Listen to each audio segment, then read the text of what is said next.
गगनयान के कैप्सूल ने हिंद महासागर में सुरक्षित लैंडिंग कर ली थी। भारतीय नौसेना की टीमें हेलीकॉप्टर और जहाज़ों के जरिए बचाव अभियान में जुट गई। अर्पित ने खिड़की से बाहर देखा। चारों तरफ नीला महासागर फैला था। कुछ ही मिनटों में एक बड़ा नौसैनिक जहाज कैप्सूल के पास पहुंचा।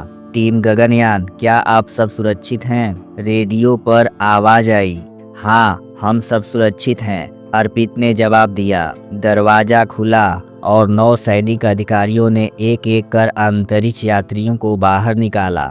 जैसे ही अर्पित ने हिंद महासागर की हवा में सांस ली, उन्हें एहसास हुआ, हम वापस आ गए हैं। लेकिन क्या यह यात्रा वास्तव में समाप्त हो चुकी थी? बेंगलुरु इसरो मुख्यालय। गगनयान की सफल लैंडिंग का संदेश मिलते ही पूरा इसरो कंट्रोल सेंटर तालियों की गूंज से भर उठा। हमने इतिहास रच दिया, मुख्य वैज्ञानिक डॉक्टर रविंद्रनाथ ने कहा। प्रधानमंत्री और देश भर के वैज्ञानिक इस पल का जश्न मना रहे थे। यह भारत का पहला मानव युक्त अंतरिक्ष मिशन था और यह पूरी तरह सफल रहा था। डॉक्टर रविंद्रनाथ ने तुरंत इसरो टीम को संदेश भेजा, गगनयान टीम को सम्मान के साथ वापस लाया जाए। अर्पित और उनकी टीम को विशेष विमान से दिल्ली लाया गया। जैसे ही विमान दिल्ली एयरपोर्ट पर उतरा, वहां का दृश्य अद्भुत था।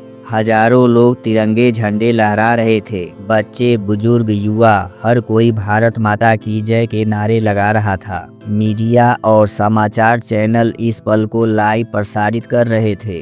अर्पित और उनकी टीम को खुली जीप में बिठाया गया, जो धीरे धीरे राष्ट्रपति भवन की ओर बढ़ रही थी। अर्पित की आंखों में आंसू आ गए। क्या मैंने कभी सोचा था कि एक छोटे से गांव का लड़का आज भारत के लिए इतना बड़ा काम करेगा? भारत के राष्ट्रपति ने अर्पित और उनकी टीम को अशोक चक्र और भारत रत्न से सम्मानित करने की घोषणा की। गगनयान सिर्फ एक मिशन नहीं था, यह भारत के आत्मनिर्भर होने का संकेत था। राष्ट्रपति ने कहा, यह मिशन आने वाली पीढ़ियों को प्रेरणा देगा कि भारत सिर्फ चंद्रमा या मंगल तक ही सीमित नहीं रहेगा, बल्कि सितारों से भी आगे बढ़ेगा। यह सुनकर अर्पित की आंखों में गर्व के आंसू थे, लेकिन तभी उसके मन में एक सवाल उठा, क्या यह मेरी आखिरी उड़ान थी? सम्मान समारोह के बाद अर्पित अपने माता पिता से मिलने के लिए घर लौटे। जैसे ही वे अपने गांव पहुंचे, पूरा गांव उनका स्वागत करने के लिए खड़ा था। माँ दौड़कर आई और अर्पित को गले लगा लिया। मेरा बेटा सच में अंतरिक्ष से लौट आया। पिता की आंखों में गर्व के आंसू थे।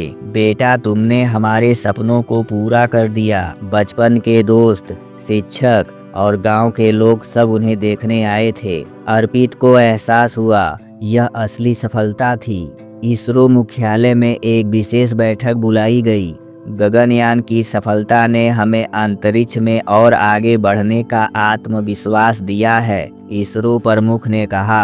अब हमें चंद्रयान 4 और मंगलयान 2 पर ध्यान देना होगा। प्रधानमंत्री ने घोषणा की, भारत अब अपने पहले मानव युक्त चंद्र मिशन की तैयारी करेगा। यह सुनकर अर्पित के मन में एक सवाल उठा, क्या मैं इस मिशन का हिस्सा बनूंगा? कुछ हफ्तों बाद अर्पित को इसरो से बुलावा आया। हम चाहते हैं कि तुम भारत के पहले चंद्र मिशन का हिस्सा बनो, इसरो प्रमुख ने कहा। अर्पित ने गहरी सांस ली और सोचने लगा, क्या मैं फिर से अपने जीवन को खतरे में डालने के लिए तैयार हूँ? क्या मेरी माँ मुझे जाने देगी? आगे क्या होगा? क्या अर्पित इस मिशन के लिए हाँ करेगा? जानने के लिए देखते रहें सितारों से आगे, एक भारतीय अंतरिक्ष यात्री की संघर्ष गाथा।